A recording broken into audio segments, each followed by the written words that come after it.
our focus these days is more on the rebuild. And we are very happy to announce that our team that's been working on the new Bakpa Awadiwoe-Kome project, they have done some preliminary work, and they are here to tell us what they've done before the building proper starts. Don't forget, we're already building at Tokpo, which is almost finished. We are building at Ada. We're building in Bando. But this building project is different because this one is not just a quarters or a what do you call it, a dormitory. This is a whole community. I think, it's funny. We went to the town and when we got to the land, he said, Charlie, Aloski, this one, we have to do a whole community. We can't just do a dormitory. Telling you. Yeah. Was it the Holy Spirit that spoke to you that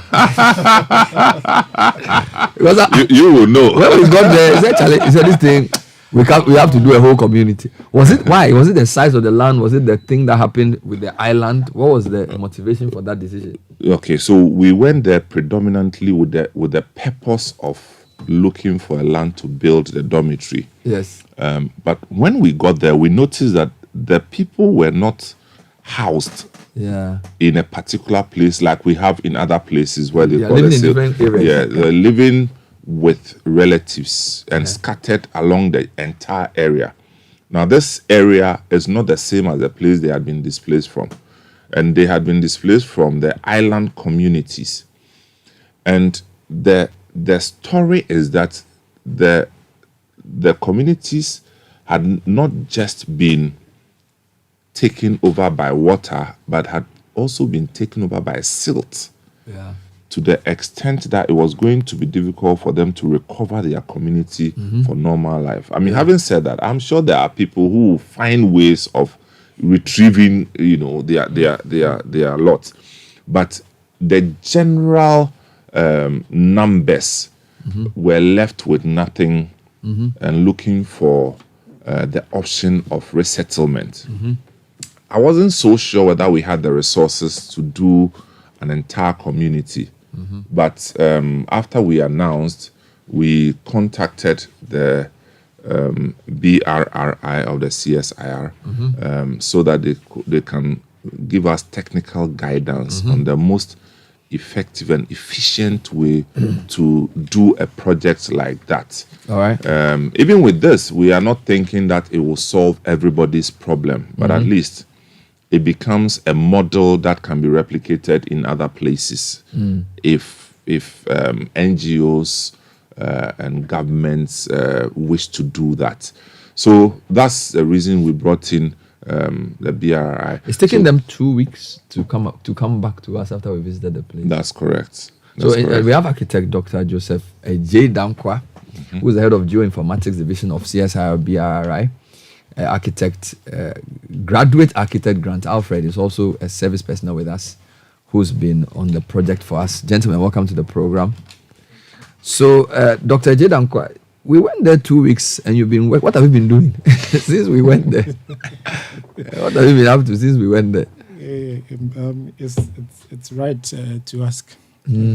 For 2 weeks, yeah. I mean, I know for media, it's action throughout. Yes. I remember when we were there, the pressure kept on coming. Charlie. What are you building? Yes, what is happening? I mean, too much work on the paper, Yeah.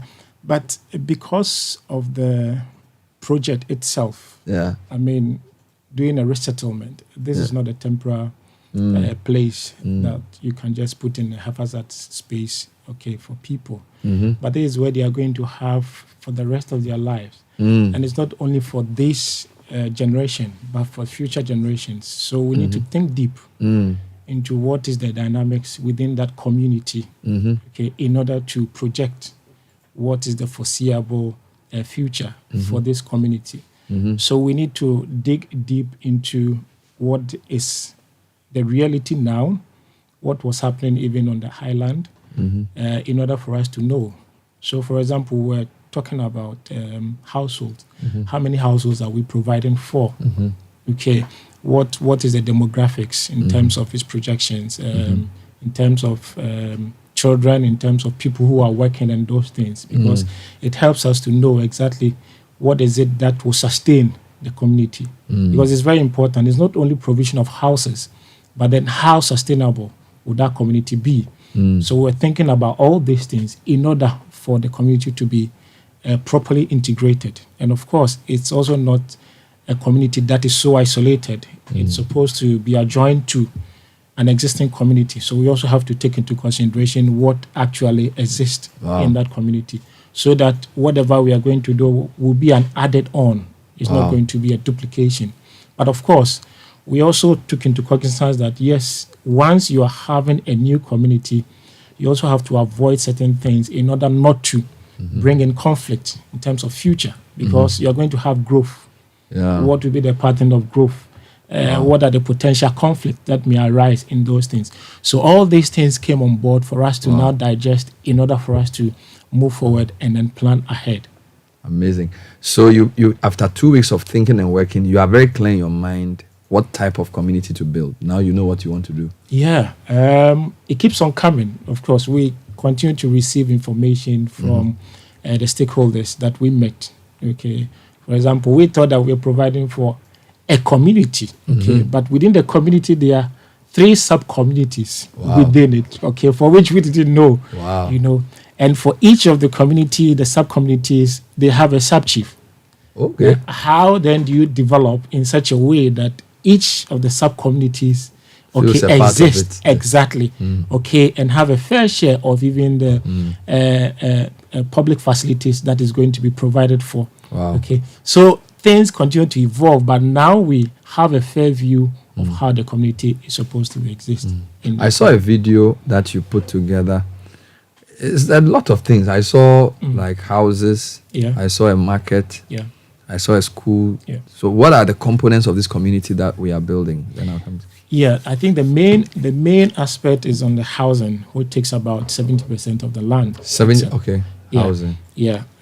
Because we are dealing with the 3 communities, and we are dealing with potential spillovers in terms of future expansion. And we also thought of the surrounding areas, because when we had the topography and the relief features, we saw that there are some places that are prone to flooding. And therefore, we designated those spaces for agric.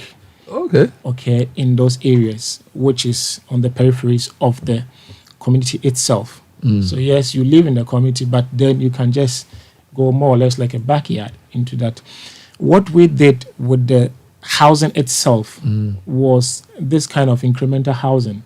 We have about 3 types of it, because we believe that, yes, communities grow, households also grow, families grow. Okay, so we are providing core housing, and the core housing is what immediately they need. And when they get settled, that is when they can decide that, okay, fine, now I'm now able to put up additional house. So the space that we have given, more or less like 10 by 10 meters, okay, for each household.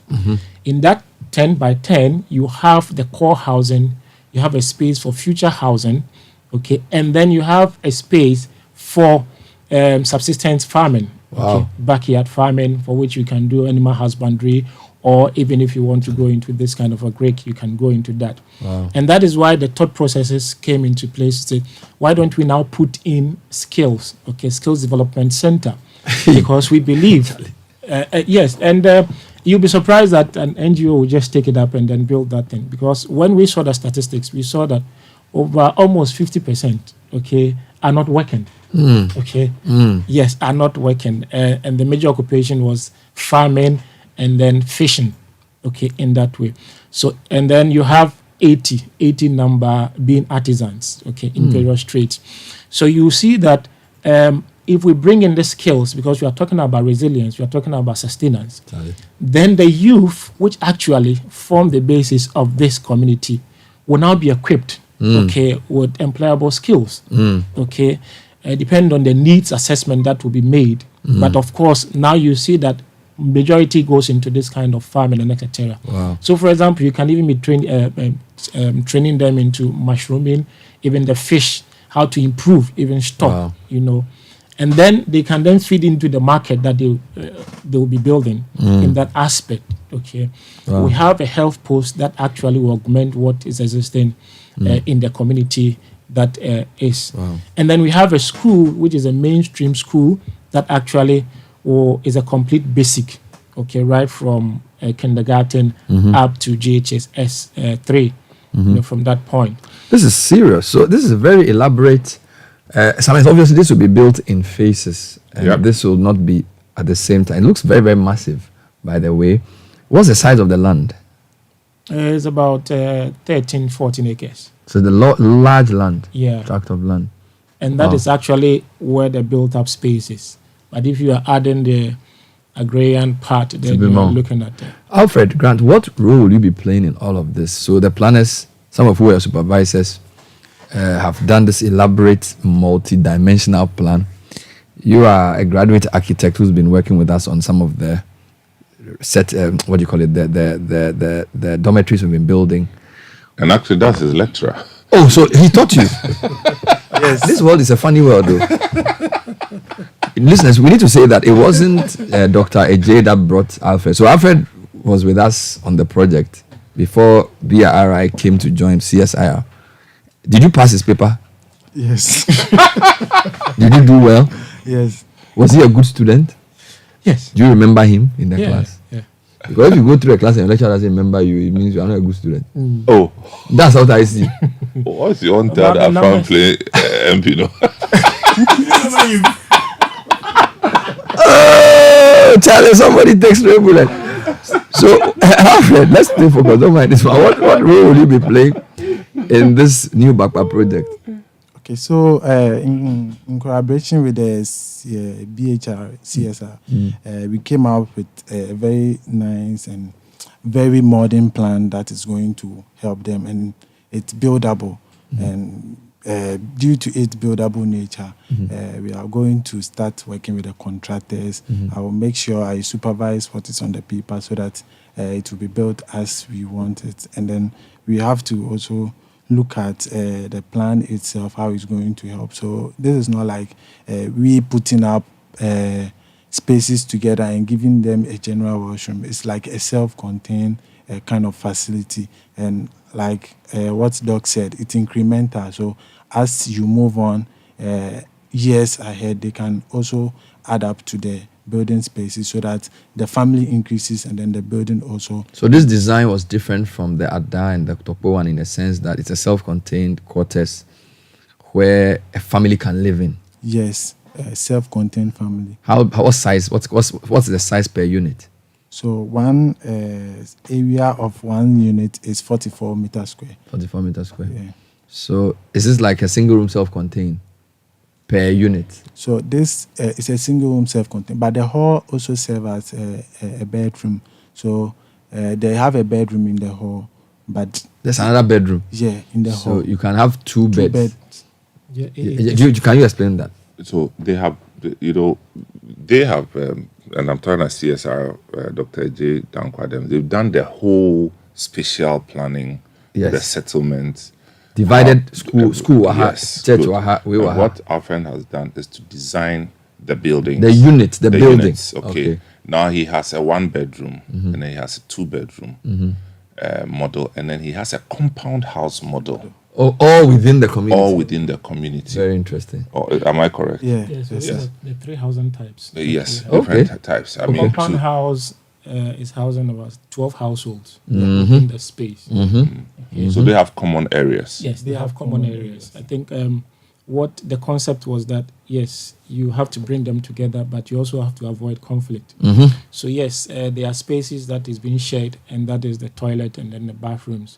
But even for that one, 2 households share one, okay? But then the kitchen, every household has its own kitchen because that's a potential conflict area. Wow. Okay, in that space. So you have a compound house that has 12 households with a common yard that they can have, and they can also expand beyond to have another room, okay, at the back, in that sense. How different is this project from what you've done? First you, and then I'll come to you. Okay, so the first one was to find a solution to hold up. It's an holding center, but this is more like a house. So the difference between the holding center is that the holding center can be turned into other facilities when not doing the main purpose initially assigned to it. So like the Topo, we can use it for classroom purposes. But this one is designed to replicate a house. So it's permanent. In that manner, it's permanent. And like we are still talking about, the theme of everything is resilient, incremental. So you are increasing, but the building itself is resilient. So resilience and Charlie, these are all interesting. So these are the themes you've given. I didn't know there was a theme for this thing. No, he came up. Resilient, incremental. That's the theme. Charlie, but do we have the resources to do this? Because this is a whole thing. It's not a temporary thing. On top of my head, if we want to do everything, we will not spend less than 20 million cedis. For the whole community. Yeah, that's if we are doing everything. Okay. It will be more than that. It will be more than that. Hey. If you are looking at the roads, we won't touch the roads. That's why we beg. So I'm not talking about retiring it, but I'm talking about clearing, compaction in that aspect. So if we are going to do a whole community, cost that much, but you will start with what will we start with then? Okay, so we actually are starting with the market. The market? Yes, we Why? are starting with the market. Reason is that a lot of the women have been rendered idle because they've lost everything, including their market. And they are scattered around the community. All they are looking for is a place they can wake up in the morning and go to kind of retrieve to recover their livelihood. So the market first, and then the single unit housing will also start. So we are starting with 5 units, which will immediately be followed by another 5, and then the school will continue. Wow. So that's timeline are we looking at for the first phase then? The first phase of the market should be ready by January. I think I sent it 2024. I mean, we are going to start in December, so we are in December. Yes. Yeah. Hey, I'm still in November. Yeah. So the market will be ready in January. Some of the houses will also be ready in January, and then the rest will continue. Doc, how different is this project from what you've done in the sense of the relief part, the fact that it's a community that's been affected by a flood, there's a lot of time pressure, a lot of media coverage. You do a lot of work, but I'm not sure if this type of thing is regular. This is not regular business. Yeah, no, it's not regular at all. I mean, and for me, it's a learning experience. Because for us architects, each project is a learning experience. Each project, no matter how similar it is. Okay, because you are dealing with people, and people have different tastes, different needs. Okay, so you may be building a 3-bedroom for one family, but you go to the next, you see that the needs are different. Okay, so it's a big learning for us, and it's also built up our knowledge base for these kinds of resilience when it comes to planning. Okay, wow. And I believe that this project will serve as a prototype, okay, for other communities to emulate. And I believe that when we start, and then you start making the noise, okay, I believe that other people can see and stakeholders will come on board and look at how to plan communities. Okay. So if our communities are to be viable, this is the way we should go about it. Absolutely. Stakeholder consultation, know the fault lines, then think about how to begin so that there are no conflicts. Use materials that are local to the people, sustainable building materials and all that, low cost. So maybe there's hope for the country, because there are still a lot of places that have not been developed. So we're just talking about front plains today. You know. I mean, if you I was just looking at the cost, and then I was comparing with the affordable housing projects that are around, and you know, if you look at even the 1-bedroom house that we are building, which has a square area of around 44 square meters, okay, for a similar project with the affordable housing, okay, it's costing around $20,000, okay, very expensive for that 40 square meter, okay, apartment, all right, and that one is even 40% subsidized. So if you add up, then you are hitting around 30,000, but this one is less than 10,000. So it means that the affordable component has been integrated into the project. Absolutely. So you are going to make sure we use local building materials, we do low cost but good quality. Yeah, absolutely. And that's where your research comes in. Yes. We look forward to seeing that. I really look forward to, because the cost of buildings in Ghana is very expensive. And when they say low cost, you are right. $20,000 is not low cost. So we look forward to seeing the tools you will use and the approach you will use and how that's going to redefine low cost housing. Hopefully, the work that BRRI has been doing for the past few years will shine through this project. So let me just quickly, at times people call to ask certain questions. So, we want to take care of one unit. We want to take care of so and so. Is that possible still? It is possible. I mean, we have single units, we have compound, and for now, the single unit house, like you said, will cost us the equivalent of $10,000, which is 110, 120,000 thereabout. So if you come and say, I want to take care of one unit for the community, you have housed a family. Absolutely. Yes. That's what it is. So Okay. this is What about because I said there were 3 types. So the single unit, there's the compound, and there's a double unit. And then there's also the market. Yes. But you think the basic unit is single unit, so it can easily be understood. Yes. So about 120,000 cedis Yes. for a single unit. Single, yes. That's the way to process it. That's correct. So a company can say, I want 5 of the single units and just take all. And that's That makes a lot of sense.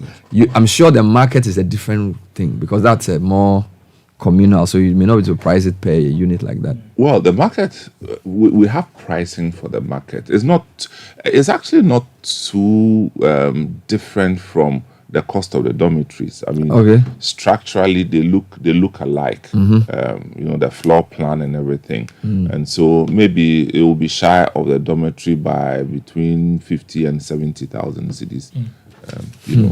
So because they won't come with windows and all the. But when you say you use local materials, what does that mean? Is it like, because in Ghana now building, everybody's using cement and sand? Well, the sand can be local. Okay. Yeah. I mean, cement can also still be local, but when we say local, you're talking about the ones that are found within the immediate environs. Availability around. So you can get some materials available in addition to what you send there. Yeah, we've been doing investigations. Even Awadiwoe-Kome has bent bricks. Oh, Awadiwoe-Kome has bent bricks? Yes, I mean, it's a very old thing, but yeah, they are very notable when it comes to. So that may be, you may consider that. Yeah, we may consider that. Even the CEB that we're talking about, but that one, unless we get the equipment, then that one, the youth can even produce it. Okay. And that can cut down Cut our cost. labor. Okay, in that aspect. Or if we want to, then we can buy it, which is a bit expensive from that point. Wow. Well, look, a lot to do. I know you'll be going to communities this weekend as well. So thank you, Architect Dr. Joseph Ajay Dankwa, who's the head of the Geoinformatics Division of CSIR BRRI. He's also the team lead for this community project. Samens is also here. Grant Alfred is the graduate architect working on the project for national service for us here at Citi. Gentlemen, thank you. The hard work now begins. The work now begins. Yes, thank you. Thank you.